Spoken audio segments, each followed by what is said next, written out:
आज हम गुप्त दान के विषय में कुछ बता रहे हैं। गुप्त दान क्या होता है, कैसे होता है, कब करना चाहिए। विशेषकर आगामी 14 जनवरी 2025 मंगलवार के दिन अपनी निर्यण मकर संक्रांति आ रही है, जो भारतवर्ष में सर्वत्र मान्य है। इस मकर संक्रांति के दिन हम लोग दान पुण्य जप तप बहुत कुछ किया करते हैं और इसके करने से व्यक्ति को सिद्धि भी मिलती है।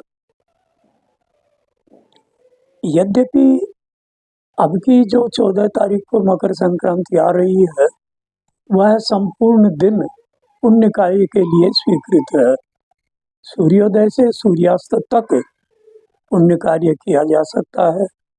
पुण्य कार्य दान देना, भोजन कराना, गरीबों को भोजन देना, गरीबों को अन्न वस्त्र देना, उनके रहने की व्यवस्था करना, गायों को चारा डालना, गायों की सेवा करना, ब्राह्मणों की सेवा करना, मंदिरों में जाकर के दान पुण्य इत्यादि करना, और कोई चाहे तो मंत्र जप भी करे। इस दिन मंत्र जप करने से मंत्र सिद्ध होते हैं।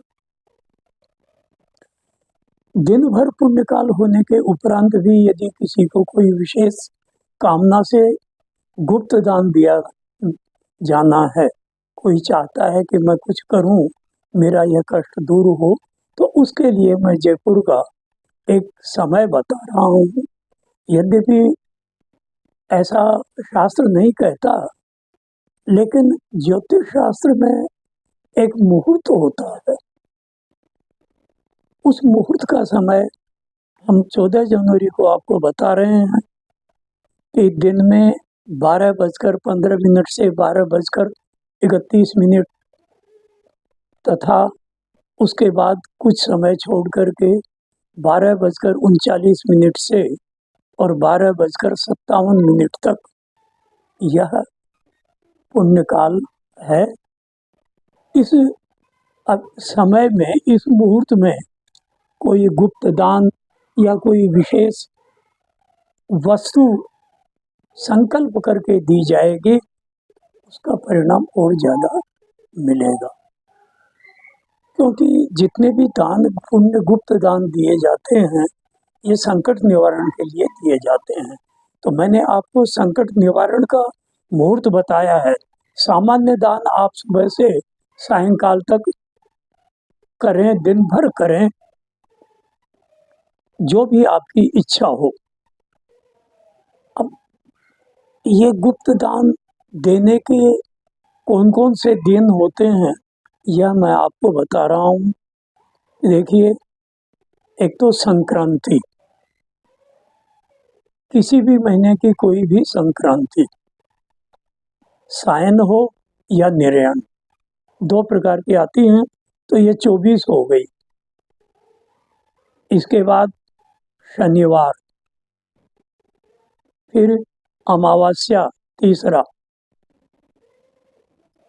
चौथा जिसकी ग्रह दशा खराब हो, उस ग्रह का जो दिन, उस दिन,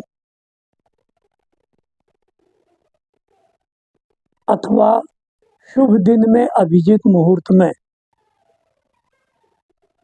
या आपको तत्काल करना है और न अभिजीत मिल रहा है, न शनिवार है, न अमावस्या है, करना बहुत आवश्यक है। की होरा में दिया जा सकता है। इसमें चौघड़िया नहीं लेना है कभी भी।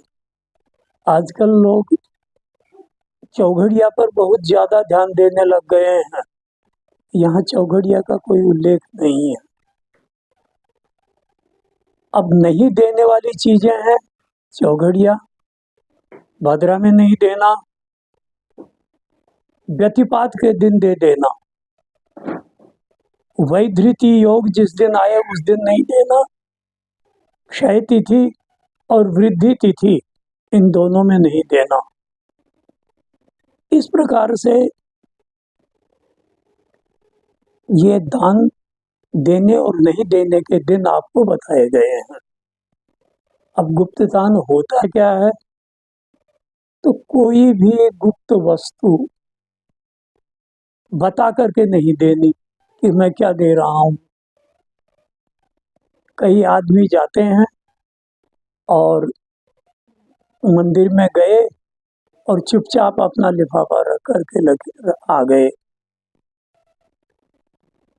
ऐसे होता है। और एक गुप्त दान होता है विशेष कि आप एक कोहड़ा लें, 2 किलो, 4 किलो, 5 किलो का।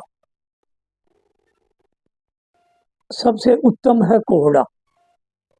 उसको 2 इंच 2 इंच के आकार में ढक्कन काट करके निकालिए और उसके भीतर आपको जो भी स्वर्ण, रजत या द्रव्य डालना है वो डाल दीजिए। नोट डालते हैं तो प्लास्टिक में लपेट करके उसमें डाल दीजिए ताकि वो खराब नहीं हो, और ऊपर से ढक्कन लगा दीजिए। उसको काले कपड़े में लपेटिए और जिस निमित्त आप दे रहे हैं उसका संकल्प करें।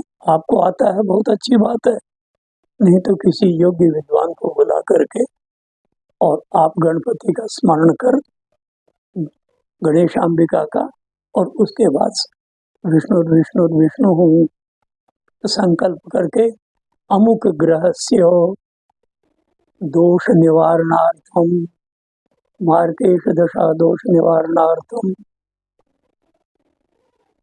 अमुक जनस्य स्वास्थ्य लाभार्थम, उसी व्यक्ति के हाथ से इत्यादि बोल करके, और जो लेने वाला है उसकी तिलक राखी करके और उसके हाथ में तो विमहम संप्रदा दे दीजिए। लेने वाला व्यक्ति उसको लेकर के तुरंत चला जाए, आपके घर से लेके जाए। ये अति उत्तम कार्य है। उत्तम दान वही है कि कोई आपके घर से लेकर के जाए। फिर मध्यम और अधम तो है कि आप उनके घर जाकर के दे के आए, आप मंदिर में जाकर के चढ़ाएं, तो ये सब उस प्रथम श्रेणी के नहीं है, द्वितीय तृतीय चतुर्थ श्रेणी में आ जाते हैं। अब इसके साथ ही आप भोजन का भी सामान देना चाहें तो दीजिए, बहुत अच्छी बात है। अब भोजन में जिस ग्रह की जो वस्तु वह देना उचित रहता है, ये मैंने बहुत पहले बता दिया है, आप देख लीजिएगा। सूर्य चंद्र मंगल सभी नवग्रहों की शांति प्रकरण में इस विषय को हमने बताया। तो आप उनकी सामग्री भोजन के निमित्त और दक्षिणा अवश्य दें। दक्षिणा 2 प्रकार की है, संकल्प तो अपनी जगह पर है, दान की दक्षिणा और भोजन की दक्षिणा। दक्षिणा दिए बिना पूरा पुण्य नहीं मिलता है। इस प्रकार से आप इस काम को करें, जो दिन बताए गए हैं उस दिन में करें तो रोग शांति भी होगी, आपको कार्यों में सफलता भी मिलेगी और मन बिल्कुल स्वच्छ और अपने कामों में लगेगा, घर में भी सुख शांति रहेगी। ओम।